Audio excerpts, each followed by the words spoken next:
definition, we may say that employment law is a branch of law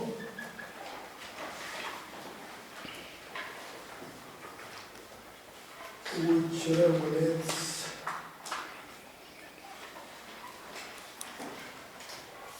employer-employee relationships.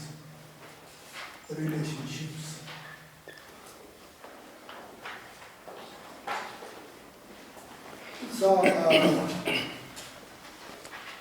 it's a branch of law, and how does it come into a branch of law? How does it evolve into a branch of law? We are going to discuss, but for now, it's a branch of law. For that, we have the Labor Proclamation, we have the Civil Service Proclamation as an independent instrument that regulates that relationships. So the object is employer-employee relationships.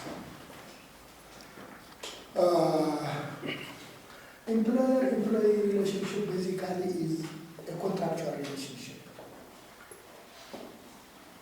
The employer and the employee engage into a contract. So this is a branch of law that regulates contract. But that contract again is a special contract.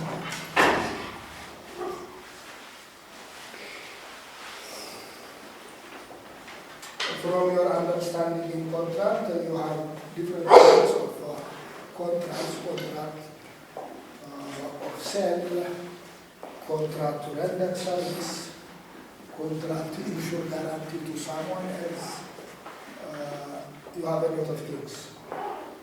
Employer-employee relationship is a special contract. It is basically a contract to provide service in return for wages.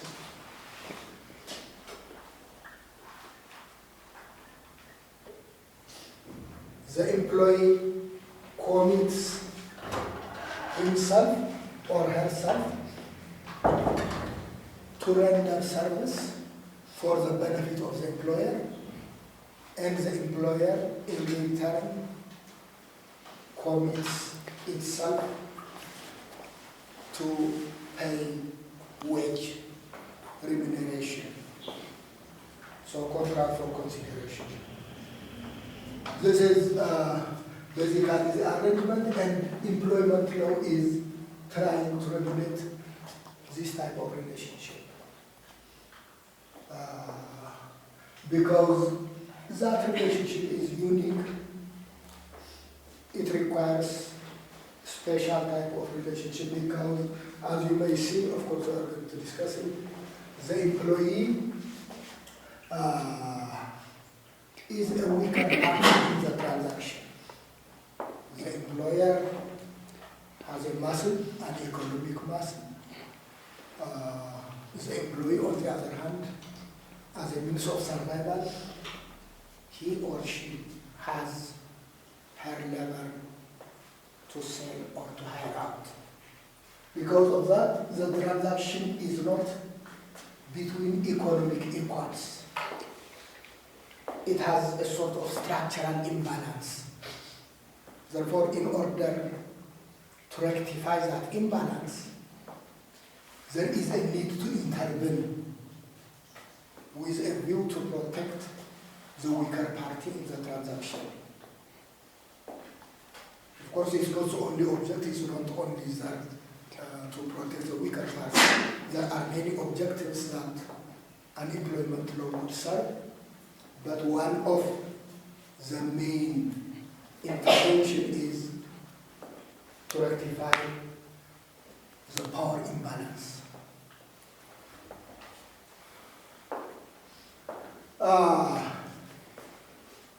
With this, when does this law come into the picture? Is an important thing to consider. traditional laws, we may say that they were there from time immemorial, no matter how crude they may be. Family law, property law, law of succession, etc. Maybe criminal law, no matter how crude they may be, they may there since time immemorial. But for employer-employee relationship to appear, it needs a special societal development. Therefore, unlike family law, property law, law of succession, or criminal law, employment law is of recent origin. Because for it to exist, it requires a certain objective condition. Employer-employee relationship is capital-labor relationship.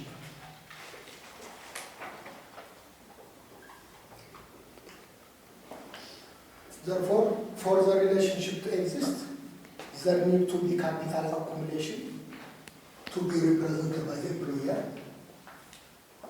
There need also free labor that can enter into a contract freely, quote unquote. Of course, the freedom will have a lot of limitations, but technically, at least apparently, there need to be free labor. Therefore, we need to ask ourselves, when does capital accumulation come in human history? When does free person appear in human history? Is an important thing to consider. So, historical societal development, most writers agree on three phases. Pre-industrial society,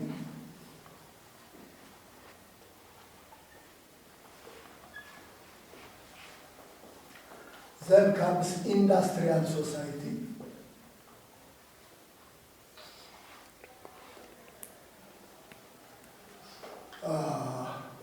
then of course post-industrial society.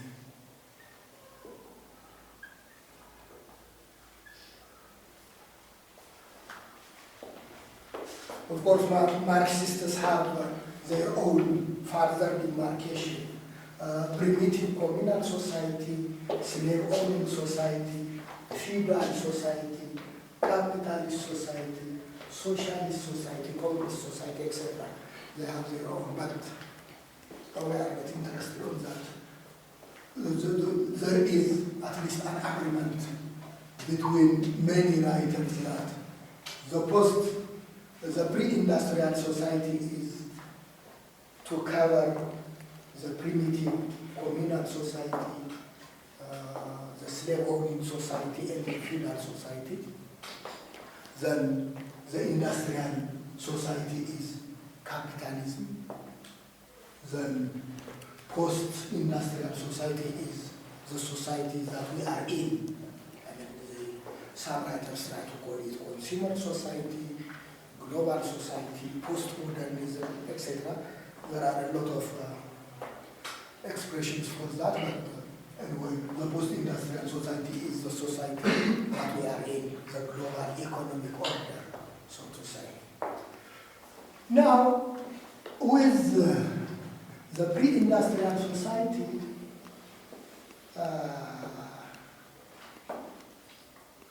it was a sort of traditional society that tends to utilize nature in its crude form. So more or less hunting, fruit gathering, and consuming as a sport. That was the primitive communal society. Even some writers tend to call it that it was a communal society, that there was no private property, there was no something to serve, everything is meant to be consumed. Human being was no better than the animals anyway, be it wild animals or domestic animals. So it was that way of life. That way of life, through time, transformed itself into what we call slave-owning society, where slavery was the mode of production. Some fortunate people came to own slaves. Others found themselves as slaves, etc. Then, within that, the mode of production was transformed from slave-owning society to tenant-landowner relationship, where the tenant were there at the mercy of the landowners.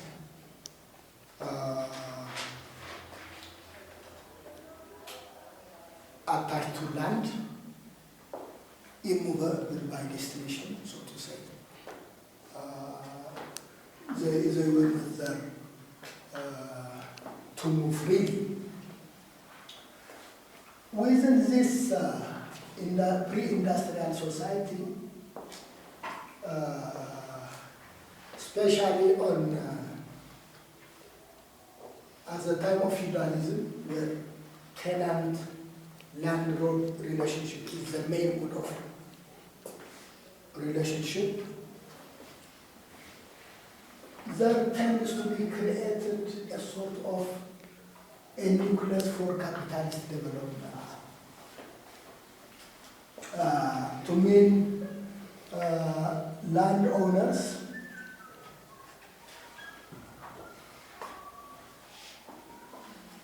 the relationship was earlier tenant-landlord relationship. The tenant is to till the land with the permission of the landlord, and the tenant is to surrender a portion of the product to the landlord. In some cases as high as 3/4 of the produce, in some cases 1/2, 1/3, etc. There are different arrangements for that. So the tenant is to surrender part of the product, part of the produced item. The tenant is there also whenever the landlord decides to go to war. The tenant is to follow the landlord in this exercise. So there is also military service, because there was no national regular army in those times. Then also, whenever there is domestic activity required by the landlord, the tenant is also to render domestic service, like fencing, etc., whatever. Anyway. So domestic service is also part of the means of expressing accountability, subjugation to the landlord. And again, when spiritual service is also there,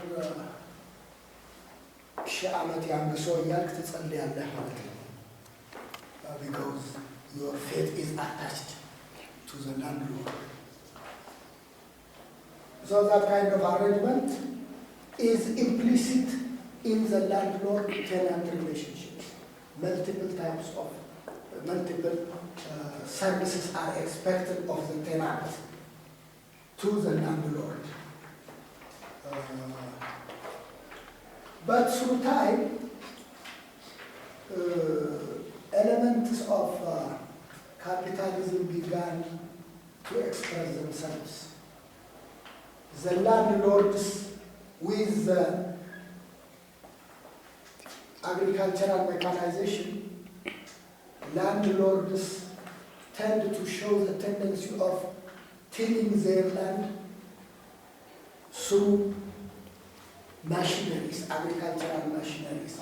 So, mechanization of agriculture.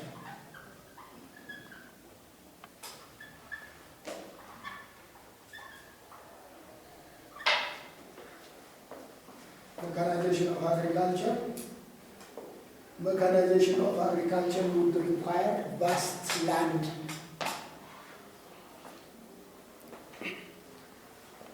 Therefore, that requirement of vast land had the effect of dispossessing tenants.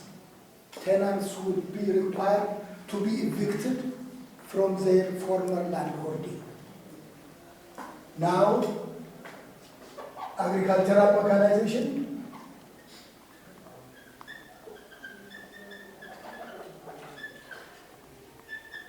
on the one hand, evicted peasants on the other hand.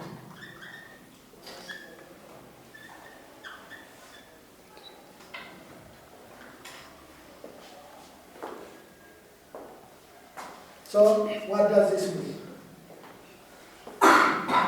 The agricultural mechanization, in effect, is capital accumulation on the agricultural sector.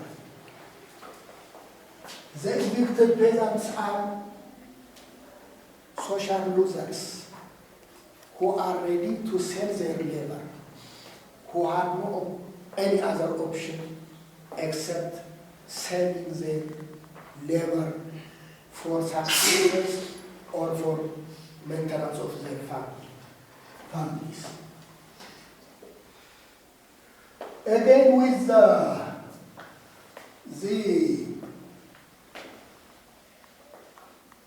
feudal society, there were handicraftsmen.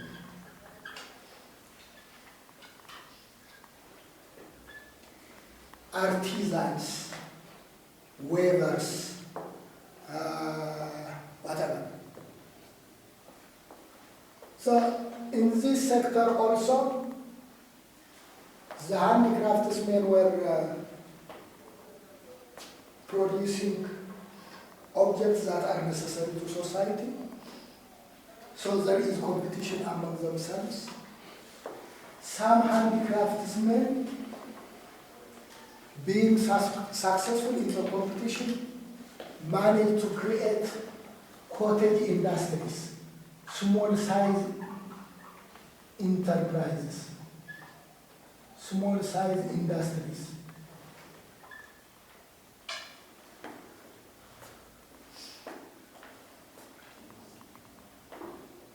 So, with the emergence of small-size industries from handicraftsmen, that is, handicraftsmen basically is, it will be the family labor that will undertake the handicraft activity.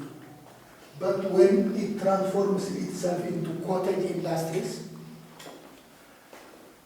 then this is a capital accumulation on the industrial sector, no matter how good that industry is at that time. Anyway, this is the beginning. So these are the successful entrepreneurs in the industrial sector who transform themselves from handicraftsmanship to small-size industries. Then there will be people who would be knocked out from the competition.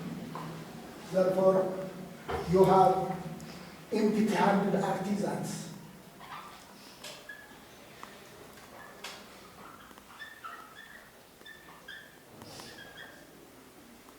The skill is there, but they couldn't manage to win the competition.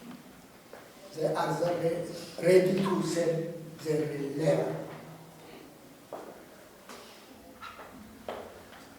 In the service sector, the same thing, the trade. Individual traders who serve as intermediaries from the tenants to the handicraftsmen, traders. Some of them will transform themselves to petty traders, wholesalers, or whatever.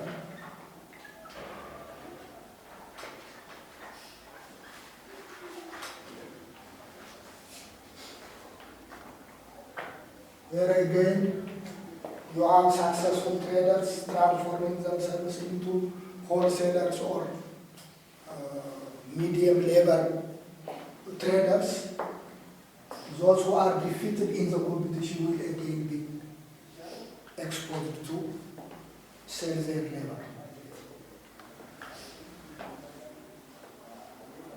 Therefore, sometime at the end of feudalism, elements of capitalism were being cultivated. So these are the elements of capitalism. Capital accumulation on the one hand, on the agricultural sector, on the industrial sector, and on the service sector. Then again, social losers on the other hand. Those who cannot withstand competition appear to be there to sell their products. Now, the agricultural sector, agricultural mechanization, most activities may be undertaken by machineries, but not all activities are to be undertaken by machine. They will require human labor to make the agricultural sector successful. And because of the vastness of the tract land, family labor would not be sufficient. You need to obtain labor from the market.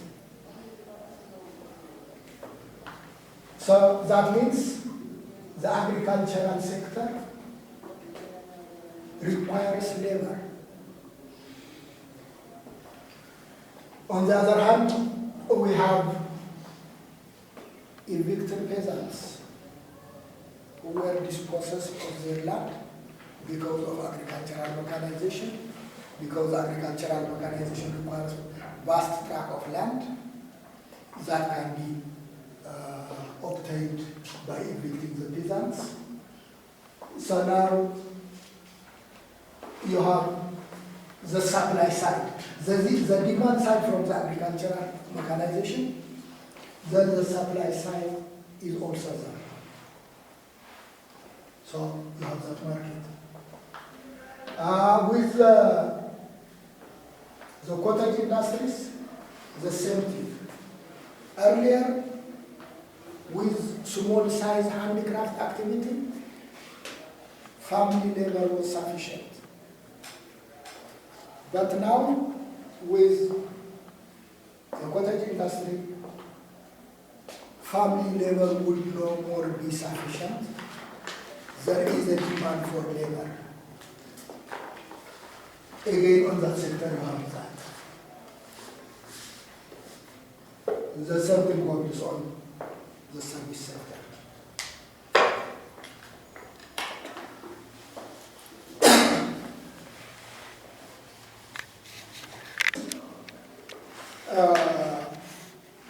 The earlier arrangement was capital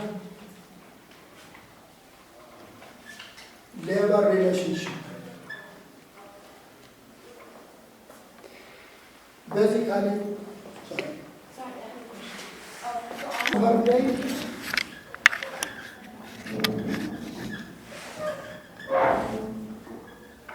day, per week, per month as agreed.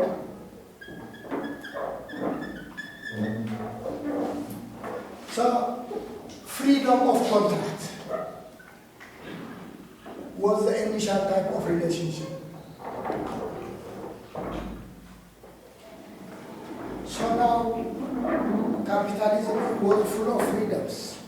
Freedom of movement, freedom of expression, freedom of religion, fair and fair election, and freedom of contract is an aspect of that. Now that earlier, the tenant was attached to the land. He was not free at that time of tenancy. He cannot even choose his master. He will be transferred to the landlord to whom the land was transferred.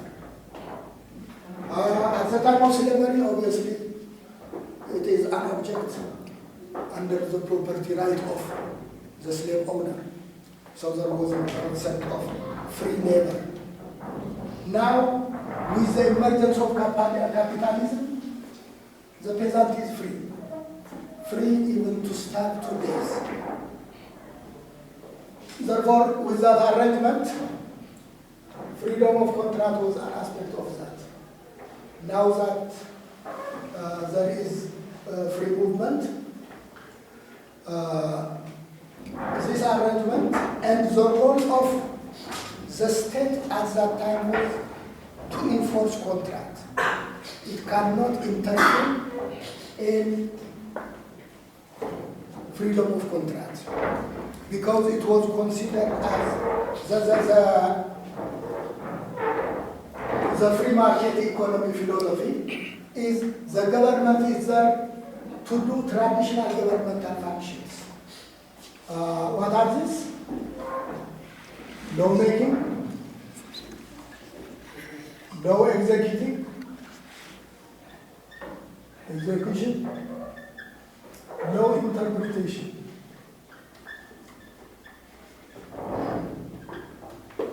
This is the legislator, this is the executive, the third one is the judiciary. These are the traditional roles of the government. Labor capital relationship is economic relationship. Economic relationship is to be left to the private parties. The government cannot intervene in this arrangement. That was the reason why the principle of freedom of contract was applied in its full force and effect. And if there is a need to intervene for the government, it is only to enforce the contract through the court. After the decision of the court, the executive will implement the decision of the court. It is only at that level that government would intervene. Night watchman principle. So what does this mean? Wage as agreed means what? The employer will, the labor will appeal to the workplace, then it will offer a certain amount. The employer will say, no, this amount is sufficient. Labor is in abundance, capital is scarce. Whenever there is abundance, there will be weaker bargaining position. So at the end of the day, wage as agreed means wage as dictated by the employer. Because if you fail to agree, anyway, other laborer will step into the market. There is supply.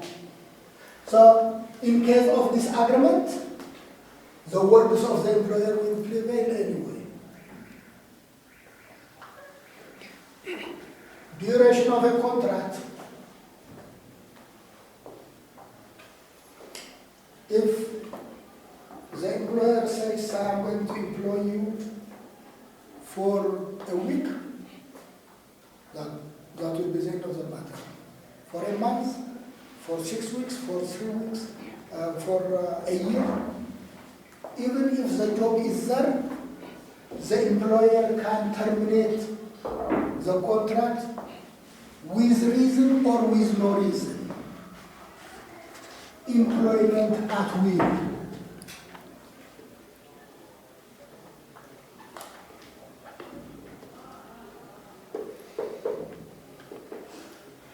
Employment at will means the parties will remain engaged in employment relationship so long as either parties are willing. If one of the parties prove to be unwilling, that will be the end of the matter. In majority of the cases, the employer will be unwilling. The employer will be unwilling because it would like to have labor turnover in order to obtain cheaper labor.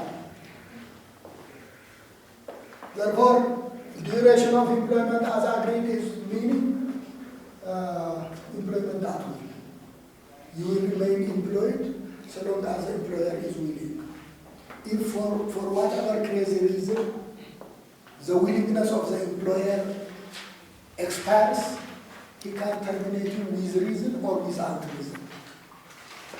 That was the concept of freedom of contract. He will not be dictated to hold unwanted service. We shall see what the other circumstances bring in. Working time, as agreed, if the parties out of the 24 hours of a day, if the parties agreed to work, if the employee agrees to work 16 hours per day, the law has no problem. Freedom of contract doesn't have any problem on it. Therefore, literature tends to show us that employees were compelled to work as long as 18 hours per day. 16 hours, 10 hours, 13 hours.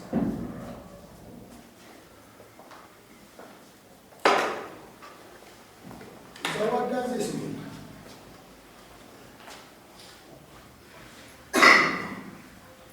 Wage as agreed. Since the employer is there to maximize profit, he would like to reduce labor cost as much as possible. That is how profit can be maximized. From the other inputs, you cannot, without affecting quality, you cannot reduce raw materials. If you reduce quality, anyway, your products will not get market. So the way to reduce cost is to reduce cost of labor. Therefore,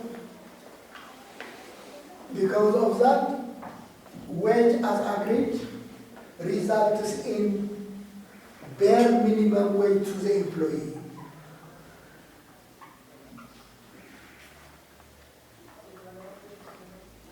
So, very minimum wage, ከእጅ ወደ አፍ, so to say. If you don't have job tomorrow, you will start to days. Your family will start to days. You cannot have any saving. That is what it means.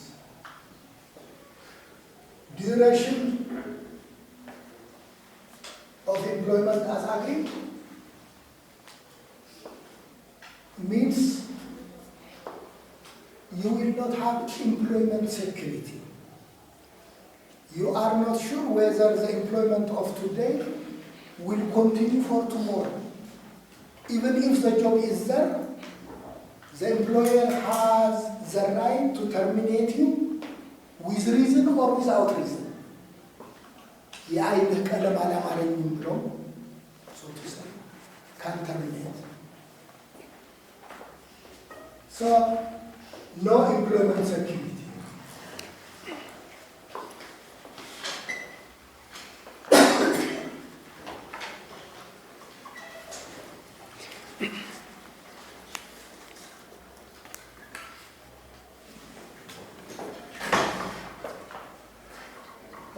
With respect to working hours, as agreed, employers were required to work as long as 16 hours, 18 hours out of the 24 hours. So this tends to over-exhaust employees, thereby adversely affecting their life and health. አንዳንዴ አሰምብሊ ላይ ያሉ እንቅልፍ ይወስዳቸውና እጃቸው ማሽን ውስጥ ይገባል፣ ይቆረጣል because of over-exhaustion. So it exposed them to industrial accidents, to over-exhaustion, at least to subjected them to work longer working hours.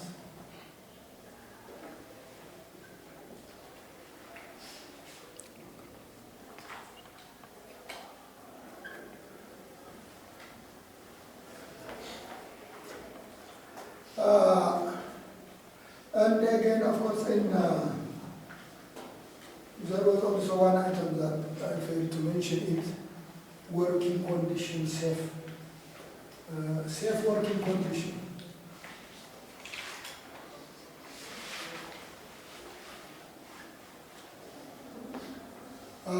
Usually factories are full of gadgets. You have a lot of machineries that are very dangerous. So there need to be protective tools from accident at time of work. But at the time of freedom of contract, you will be given an opportunity to visit the workplace. The assumption is you have already identified the risks that may be involved. ያው ማሽነሪ አለ፣ ሹል ብረት አለ፣ የሚንጸባረቅ ምናምን ነገር አለ።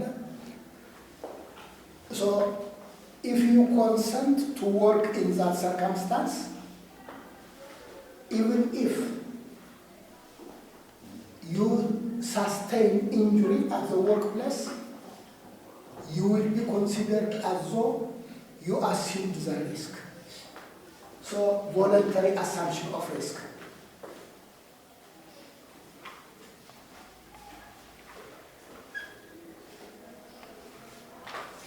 Employers were not there to compensate you for employment injuries.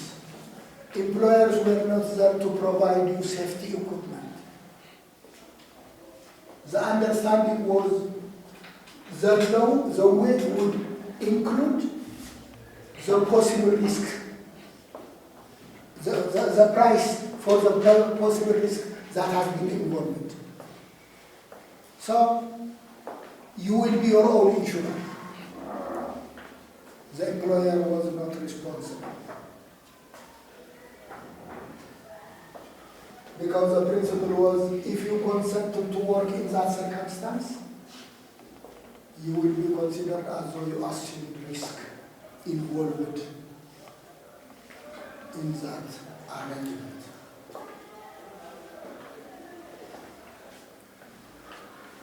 So, bare minimum wage, no employment security, over-exhaustion, and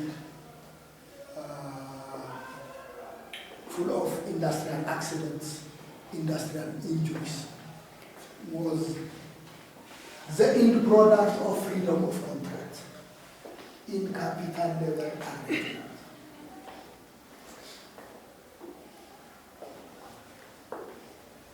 Because of this, labor began to express its dissatisfaction against this arrangement. Earlier, compared to tenant-lord relationship, capitalism was considered as qualitative change to the life of the tenant, because he was free to bargain, he was free to move, he was free to change his master. From this perspective, it was a qualitative development. But through time, freedom of contract exposed labor to these kinds of hardships. Maximum exploitation, absence of job security, exposure to industrial hazard, exposure to unlimited working hour, thereby exposing them to overexhaustion. So, in many, especially in areas where the industrial revolution was in its best form, in areas like Europe, and of course in some corners the United States, labor unrest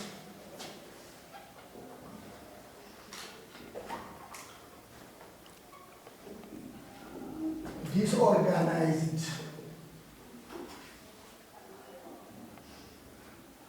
labor unrest began to express itself. Employees began to express their dissatisfaction against the system. Earlier, it was disorganized because they were not allowed to form associations. Association was considered historically conspiring against the employer. Every employee is to engage individually with the employer. They cannot organize themselves and dictate wage. It will be considered as cartel, conspiring to determine price, because labor was considered as a commodity. So under free market economy, commodity producers cannot organize themselves and set price. That is prohibited by antitrust law because it tends to adversely affect competition, market. Because of that, labor combination was not allowed. It was, in some countries, it was even considered as crime, conspiring against the interest of the employer. Therefore, they were expressing their dissatisfaction in very disorganized manner. The earlier manifestations of dissatisfaction was trying to slow down production, management,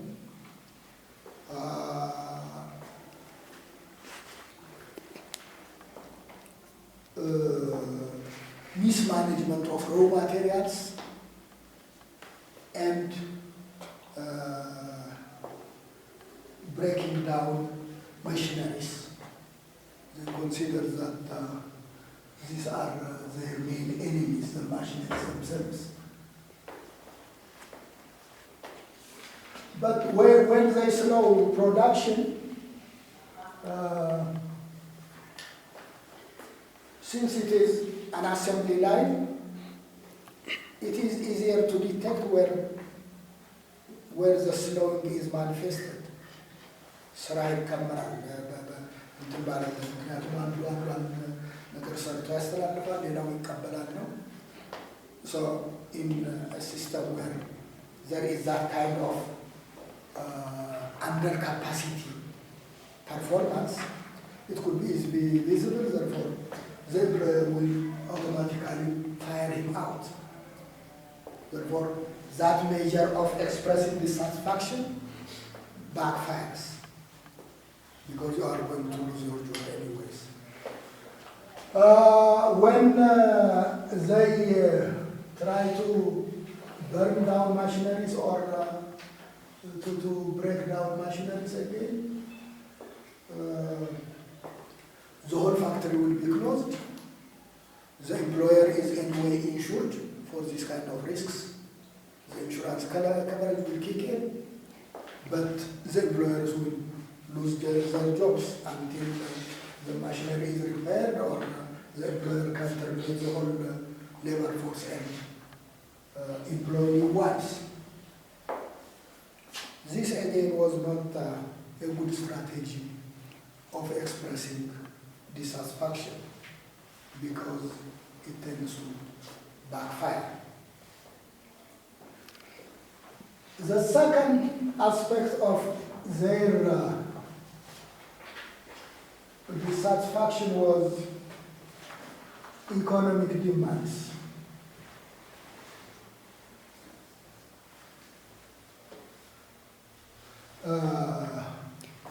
So some of the economic demands, minimum wage by law, statutory minimum wage.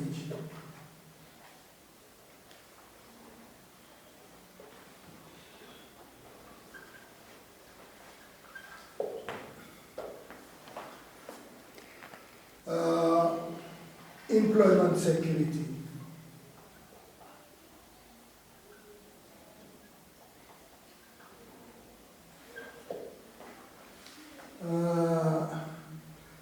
Limitation of working hours.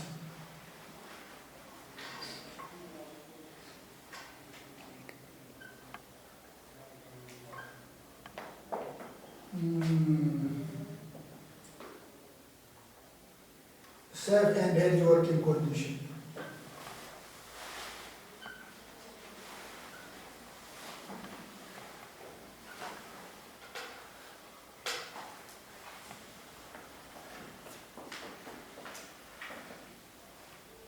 So, in some countries, employees began to demand for government intervention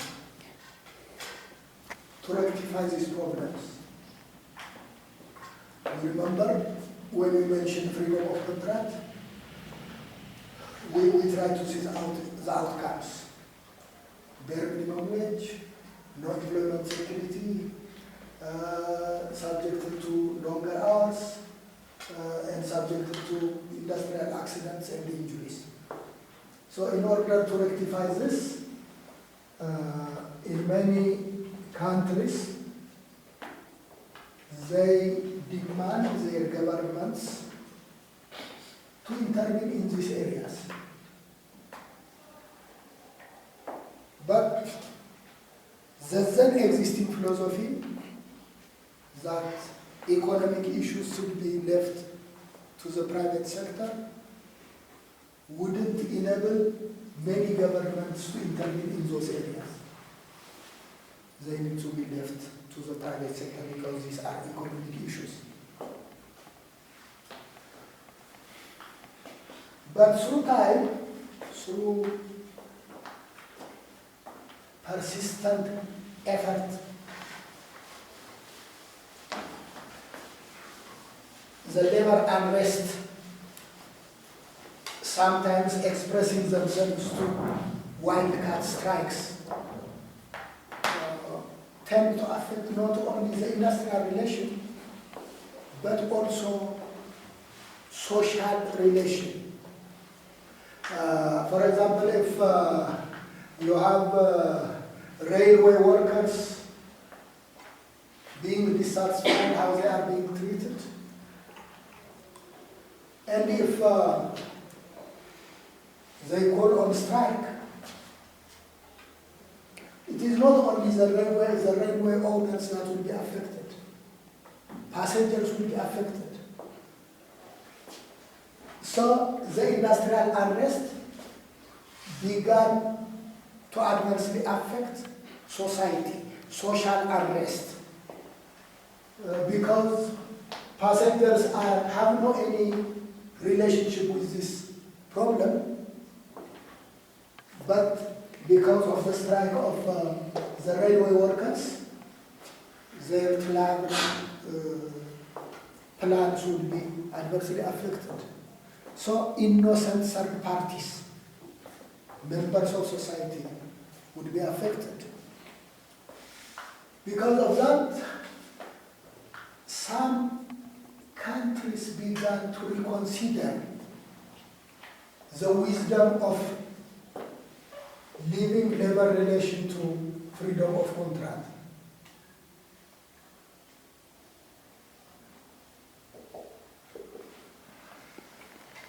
is it really appropriate? They began to reconsider their position. Sometimes democratic societies, flexibility is there.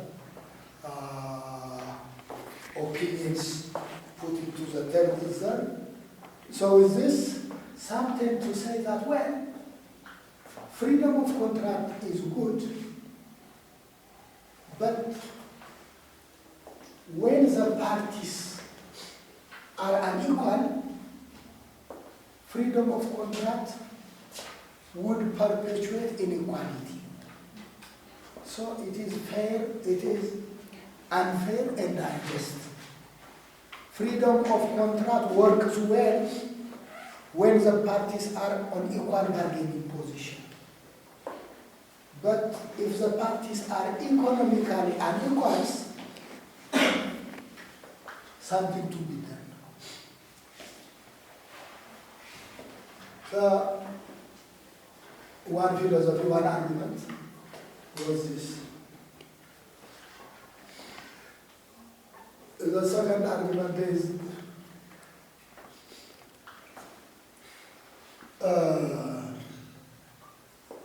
freedom of contract is main market. If the market works well, no state intervention.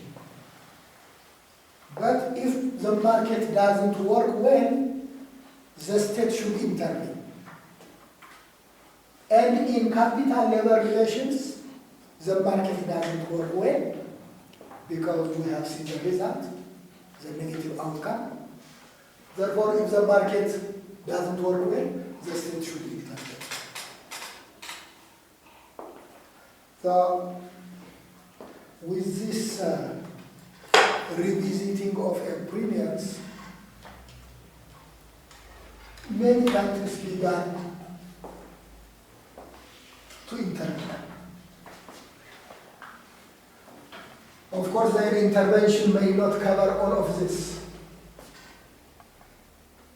Some countries, especially the British system, is a little bit different, okay? If the problem is that the parties are not economically equals, we need to rectify that disequilibrium. Therefore, we need to allow labor to organize. Therefore, organization is strength. They can collectively bargain with the employer. So they try to rectify the problem by providing law of labor combination. Unionization. Earlier it was crime, conspiring against the interest of the employer, but now they consider that because of this, because of the unjust outcome, we need to rectify injustice, and in order to do that, we need to work out on the power imbalance. Once we create balance of power, leave them alone. They should regulate their own issues. In others, especially in continental Europe, they follow a different solution. They came up with what they call minimum labor condition.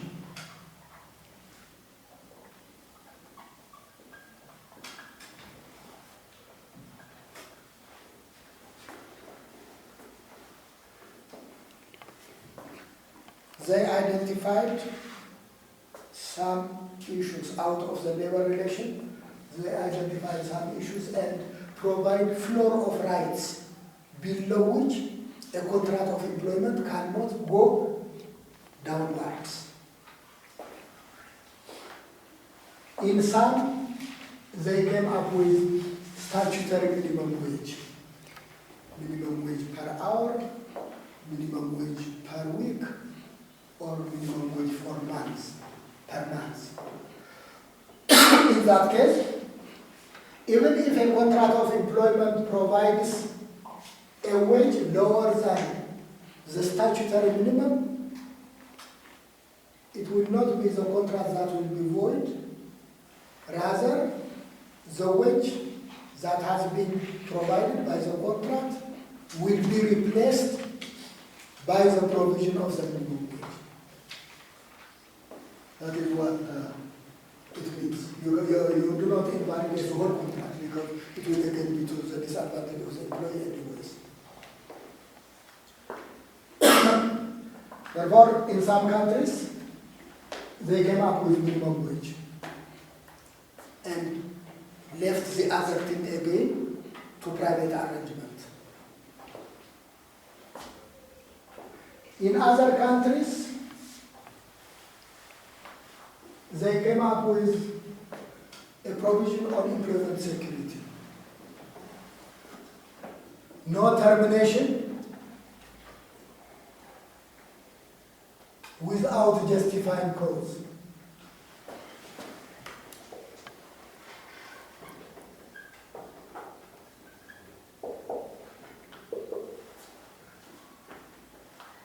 If the employee misbehaves seriously, this is a justified cause. If the employee is incompetent, this is a justified cause for termination. If the job is already completed, this is a justified cause for termination.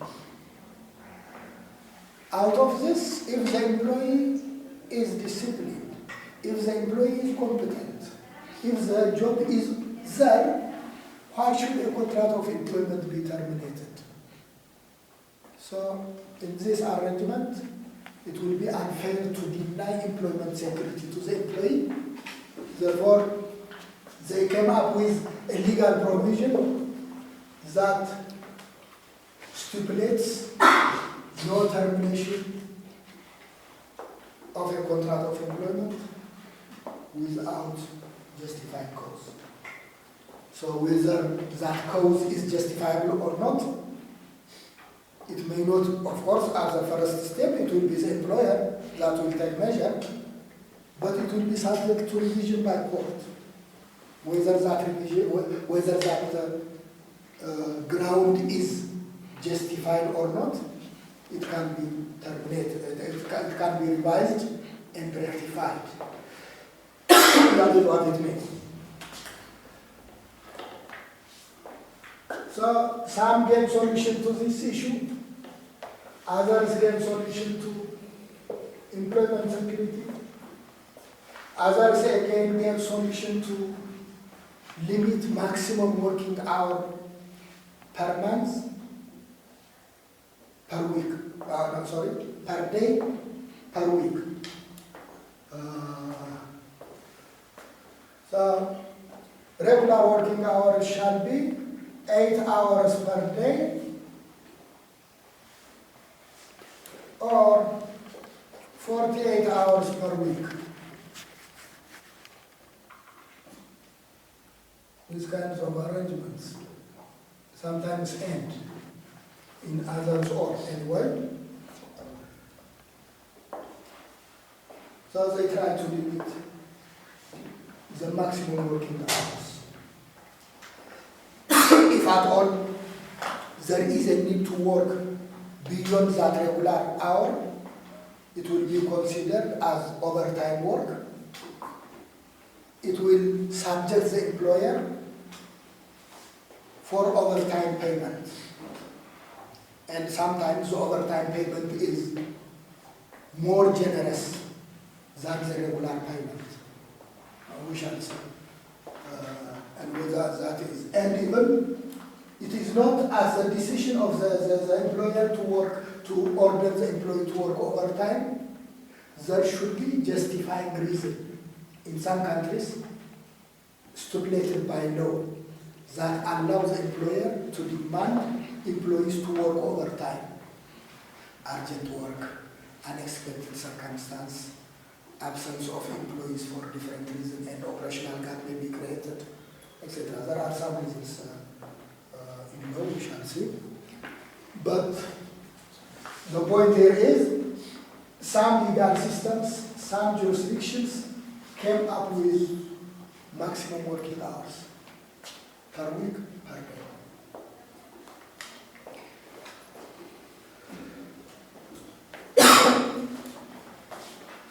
With regard to safe and health working condition, in some legal systems, they obligate the employer at two levels. At the level of prevention and at the level of remedial.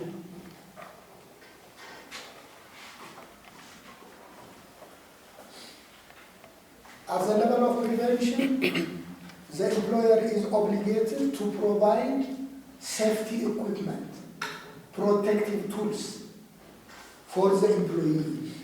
It is not the duty of the employee to come up with safety equipment of his own. The assumption of the law is that the employee has only labor. That's all, labor and only labor. Otherwise, raw materials, working tools, protective tools are to be provided by the employer. Earlier, under the voluntary assumption of risk system, under the freedom of contract, it was the employee's problem. If he would like to protect from accident, he should come with his own protective tools. But now, some legal systems, or many legal systems actually, came up with an obligation on the employer to prevent risks, prevent accidents. And the way to prevent is to provide safety tools, to train how to make use of these tools, when to use of these tools. Obligation number one. Obligation number two, of course, it depends on the vulnerability of the job position to different risks.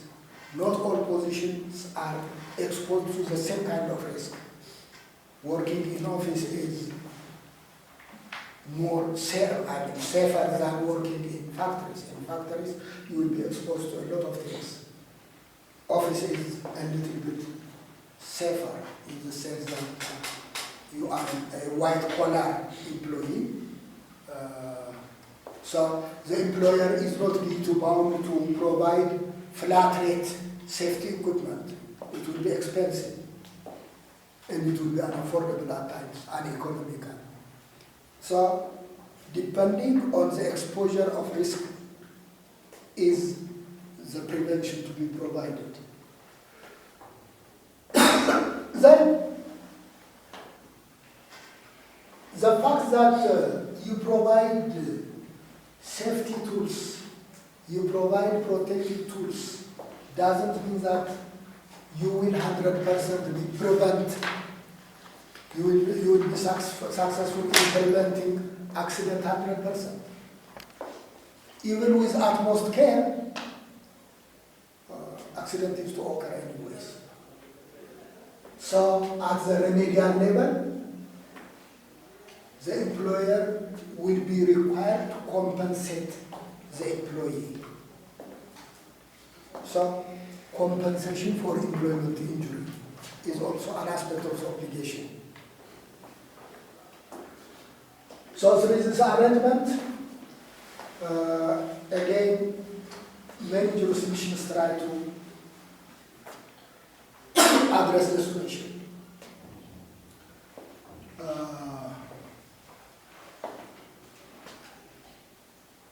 It depends on the level of interventionist character of the governments. Some of them, being very least regulatory states, they only address any of this. Others, being interventionist, especially those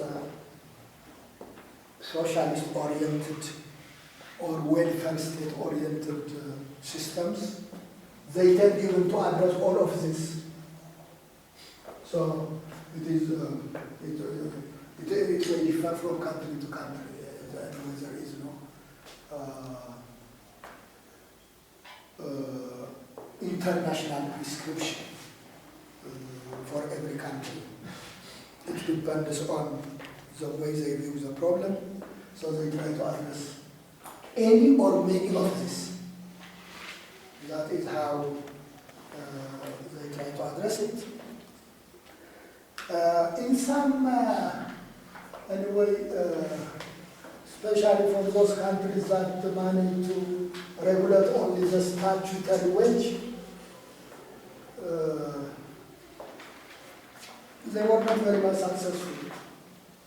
They came up with a minimum wage. The employers complied to the minimum wage. But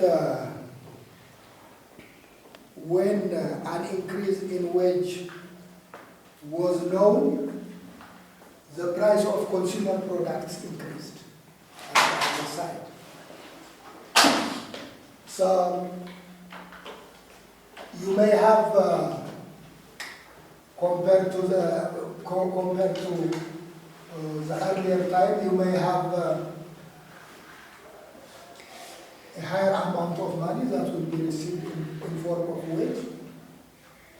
But if the price of butter and bread is to increase, the purchasing power of that amount will be significantly decreasing. Therefore, they didn't actually very much succeeded on that front. But in others, in areas of employment security, no termination without justifying cause, and limitation of working hours, and in occupational safety and health, there was a success.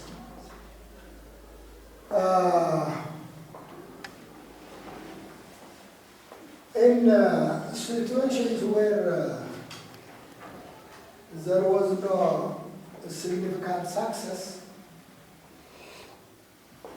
the struggle of the labor force was very much intensified. Actually, at those times, unionization was also allowed in many of the countries, because sometime in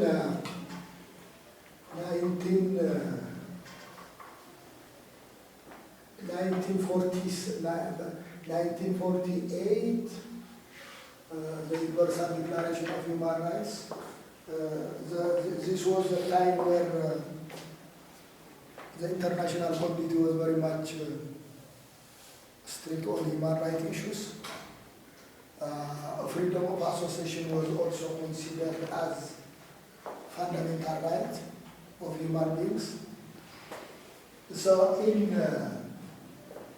1948, the ILO, actually I will come back to the ILO's establishment, the ILO came out with Convention number 87.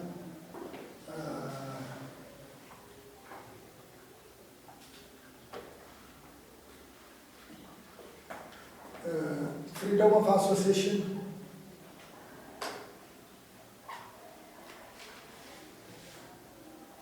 and the right to organize.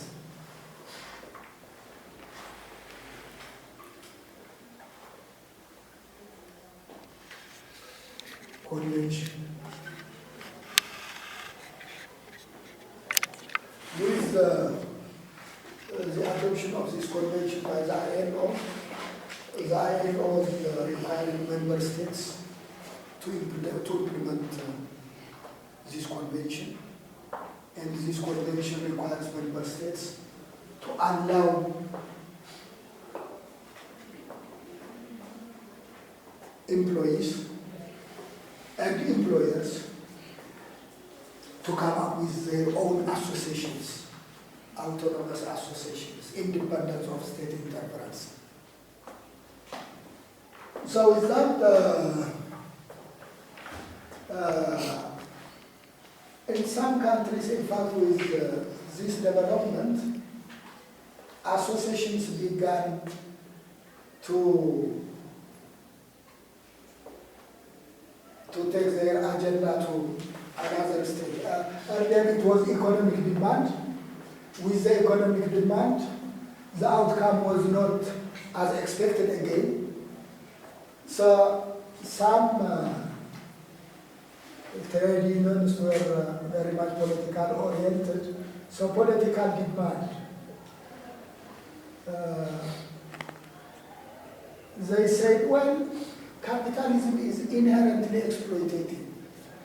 It cannot be rectified by coming up with reformist laws. Therefore, the way out is the employee, the working class at that time, the working class should assume political power. The demand should not limit itself to merely economic issues. That is misleading. That is reformist. And it will not do away with the problem. The way to do away with the problem is to assume power, the dictatorship of the proletariat, especially with the Marxist philosophy. Sometime in the mid-19th century, 1848, the Communist Manifesto and things of that sort, they came up with another agenda. So, do away with capitalism altogether. Establish a government, a state of a proletariat. You have a valid reason to rule the country, to hold state power. First of all, you are the majority. In democracy, the majority rules. So compared to the capitalists, the number of employees is higher. Therefore, if majority is to be applied in its full sense, it should be the proletariat that should rule. Not only that, you are the productive. Capitalist is passive. It only invests money. Without labor, the money cannot create value. Therefore, the main turning point for productivity is in labor. Therefore, majority productive. So, the demand should be do away with capitalism.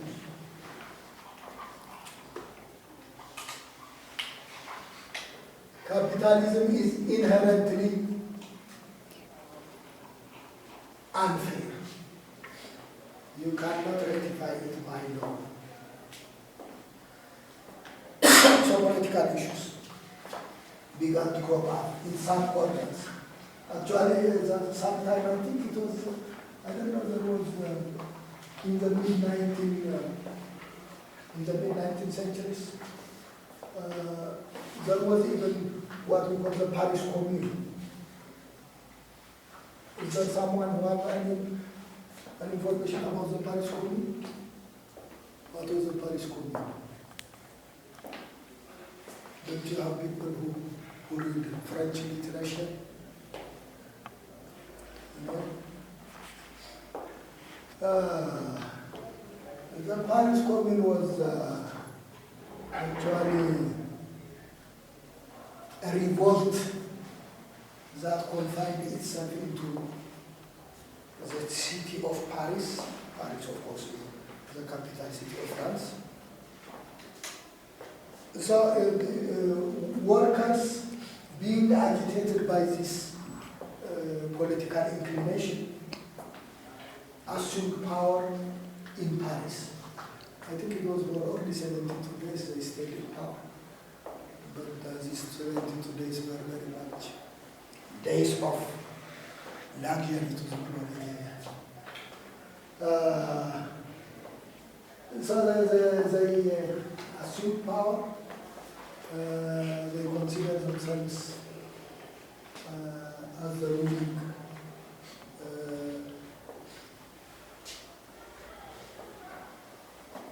party in that system. They nationalized the factories, they owned them, and they declared that everybody is equal, equal share, equal work, etc.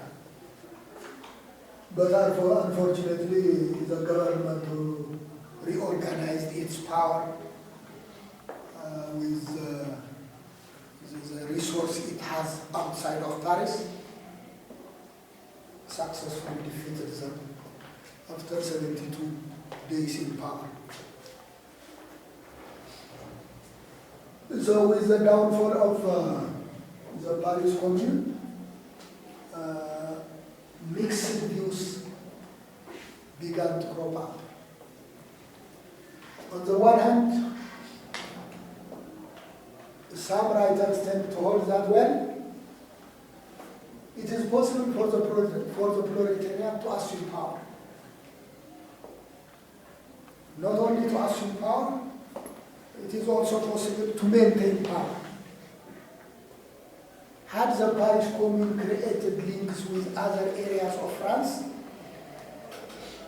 with the rural areas and with other cities in France, the issue was already over. The mistake of the Paris Commune was it limited itself to only Paris. That is the reason why it was defeated. Therefore, by rectifying the misdeeds of the Paris Commune, the proletariat can still assume and maintain power. This is argument number one, the optimist side.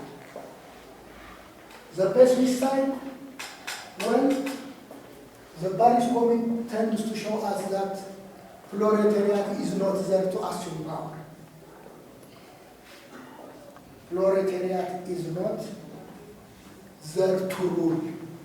Proletariat is there to produce, to render service.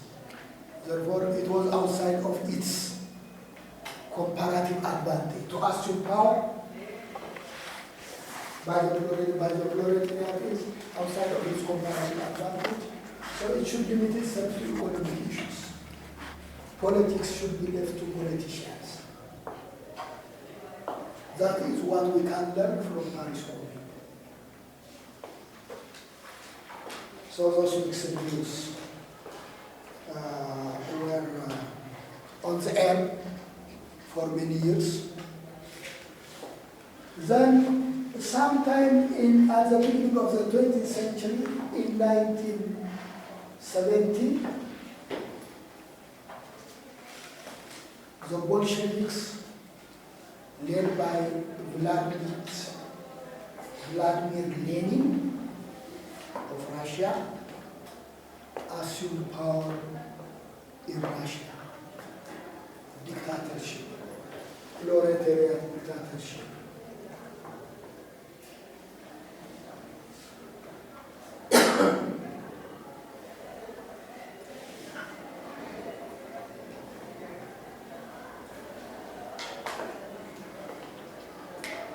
They say that they learn and unlearn. They learn and unlearn from the good things and mistakes of the Paris Commune. We say the Paris Commune was very much limited to Paris, but the Leninists, the Bolsheviks, tried to expand their sphere of influence and try to cover the whole Russia under, be it the rural or the urban. They had a vanguard party, the Bolsheviks, strong leadership, Vladimir Lenin. So with this, they assumed state power. After their assumption of power, they nationalized all the means of production, means of distribution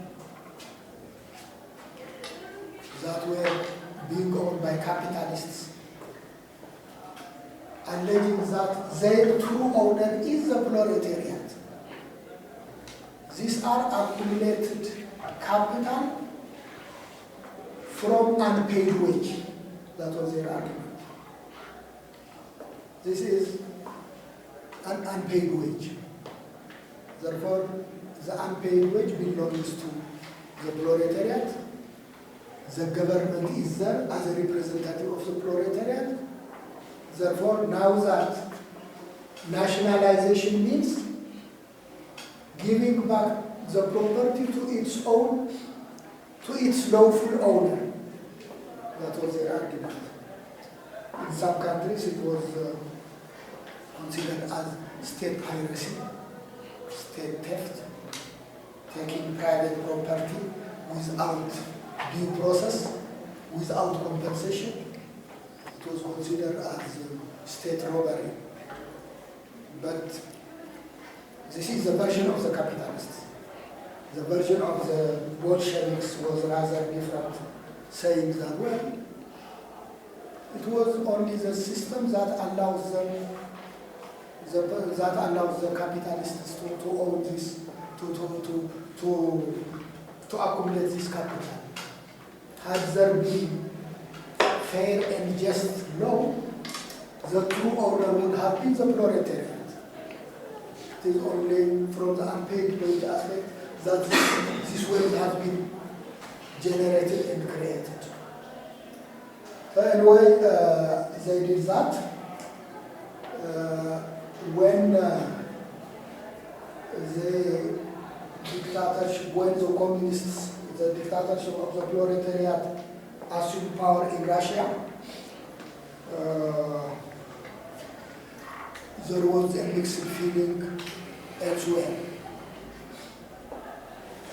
In continental Europe, in the United States, wherever the capitalist system existed, this was very much embarrassing because it will give bad lesson to the proletariats elsewhere.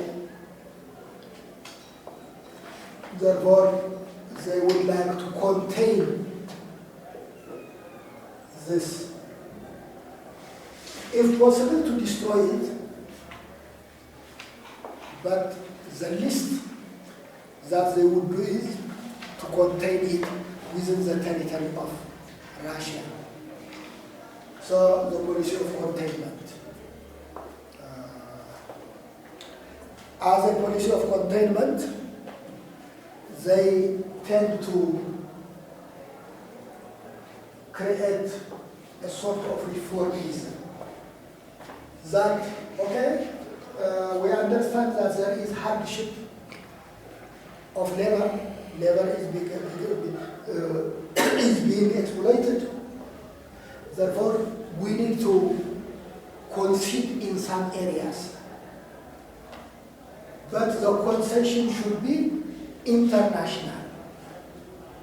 If only a single nation tends to give benefit to labor, if other competitive countries cannot provide similar benefit, when their product compete in a certain market, those countries that give better protection to labor will be the losers in the competition because their price, the price of their product will be high. For that, unless we take the measure in a broader concept, in a broader context, taking social well-being, social welfare measures at country level doesn't solve the problem. So in order to do that, 2 years almost, I think it may not be a coincidence, it may be deliberate. In 1990,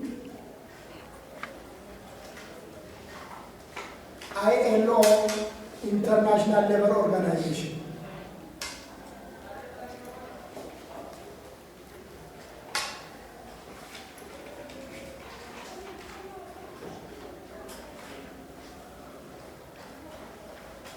International Labour Organization was created.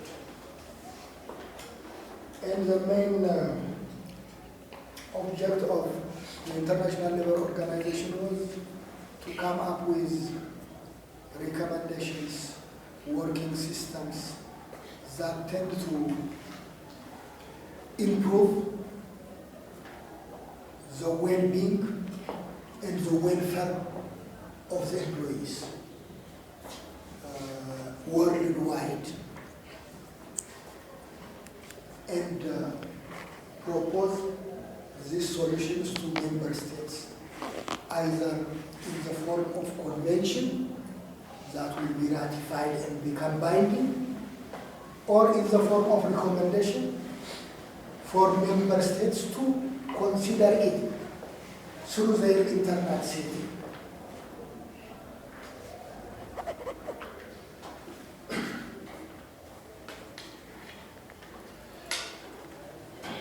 So some writers are very much skeptical as to the establishment of the ILO. Some say, well, apparently the document says it tries to address worldwide social unrest,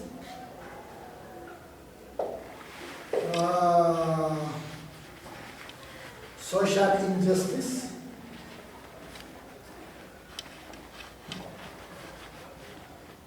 and social dumping.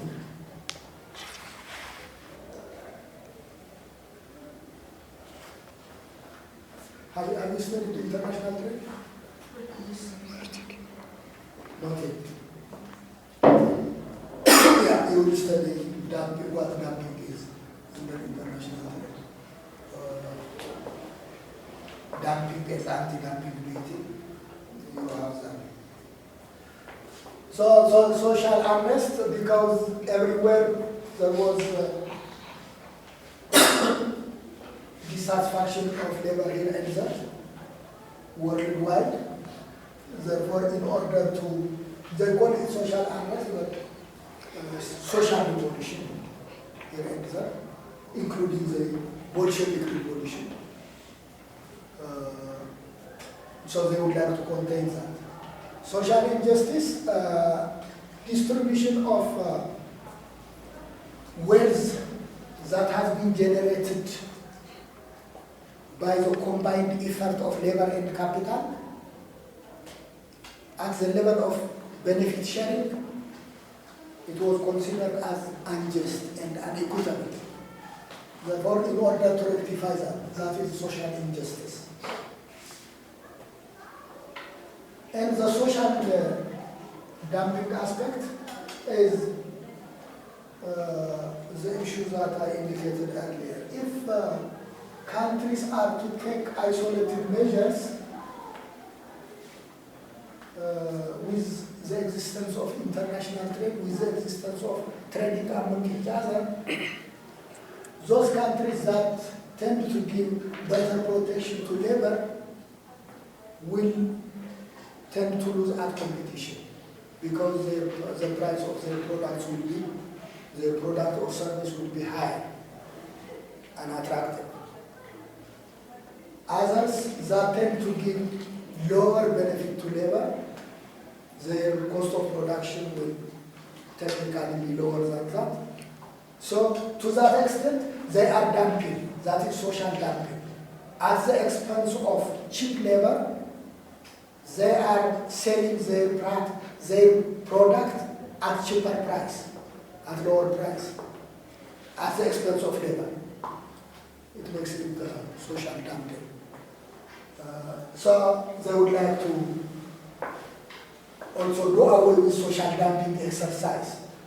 If you try to see the constitution of the ILO, you will find at the preamble level, you will find these objectives being spelled out as an objective. Others say, well, it is not a sincere humanitarian concern to labor, it is rather to contain the spread of communism in Russia. That is why they established the ILO almost at the same time with the Russian Revolution. It is only 2 years after. So they said it is their still to protect capitalists from further disaster, further defeat. Well, whichever way, anyway, we have it. It is one of the oldest international institutions, ILO. In some cases, actually, it's successful because of its tripartite arrangement.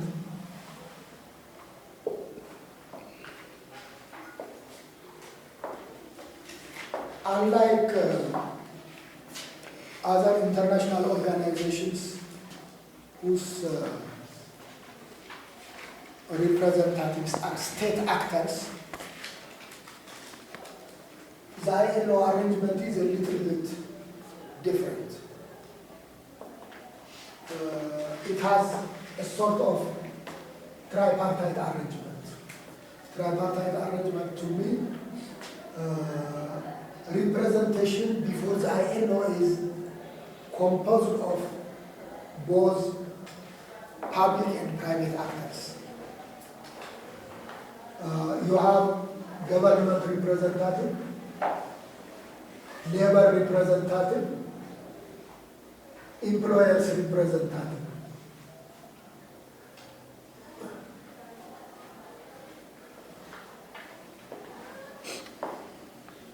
In other international organizations, when country delegates attend deliberations of these organizations, of course they may have their own advisors, but it will be government representatives that will be the core of the delegation.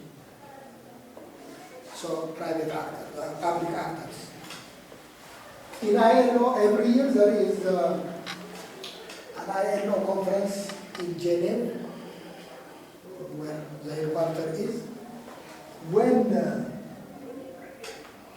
members of the ILO send delegates to the Geneva conference, the delegation will be composed of, as a co-delegation, composed of 2 representatives of the government, 1 representative of trade union, another 1 representative of employers association. So a full-fledged delegation of the ILO composes both public and private actors. That makes it unique. And in that conference, they are free to vote, they are free to discuss. The delegation will not be a unanimous delegation. Depending on the item for discussion, the trade union delegate may have its own different position, the government may have another, the employers association. Even as a country delegate, they will not be required to have consensus in every item. It is more decentralized. So that makes it unique, and others say that makes it an effective institution. Up to now, the association has come up with almost 190 plus conventions and one similar amount of recommendations. It's a productive institution. Of course, it has sometimes argued that it has weak enforcement mechanism and it's poor in terms of resource because is not an organization of the wealthy, unlike the IMF, the World Bank, and the WTO are well-resourced. The ILO, the WHO, the UNESCO are predominantly under-resourced because of the representation, because they tend to ask the IMF, the World Bank, the WTO tends to address the economic dimension of development. So the active economic actors, the capitalists are behind them. The developing countries are behind, the developed countries are behind them. The WHO, the UNESCO, the ILO tends to address social dimension of development. Because of that, they are under-resourced. That is unfortunate. That is the global order where we are. Anyway, it has, this is one of the oldest institutions, and it is also one of the specialized agencies of UN. Earlier it was part of the League of Nations. In fact, it was established in the time of the League of Nations. And the Treaty of Versailles. Then, when the League of Nations was transformed into the United Nations, it is one of the specialized agencies. And its core function is addressing the well-being and the welfare of the working class. Whichever the motive is, be it a human rights concern or to contain socialism when it occurs, it requires further research anyway. I don't want to inject my view on this. So this is how labor issue tends to obtain, first of all, national attention, taking measures at the level of nation states, then international dimension, establishing an institution at international level that tend to focus on that objective. So when we speak of labor development and labor law development, this is the area from the transformation from freedom of contract to providing a sort of minimum labor conditions by law. It is an expression of that in many countries it evolved into a branch of law of its own outside. Earlier, it was part of the law of contract. Even in our case, we are going to see the labor law development in Ethiopia, maybe next class, on Thursday. In many countries, their earlier policy was to leave it to the market. Then when they realized that leaving it to the market is an unwise decision, they came up with rectification.